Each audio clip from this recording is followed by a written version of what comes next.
गरुडगमन तव चरणकमलमिह मनसि लसतु मम नित्यम् गरुडगमन तव चरणकमलमिह मनसि लसतु मम नित्यम् मनसि लसतु मम नित्यम्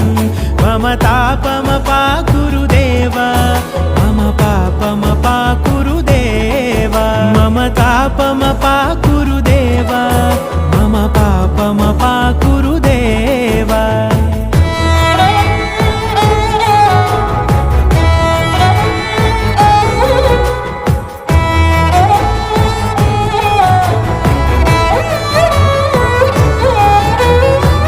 जनयन विधिनमुचिहरण मुख विबुध विनुत पद पद्मा जलजनयन विधिनमुचिहरण मुख विबुध विनुत पद पद्मा विबुध विनुत पद पद्मा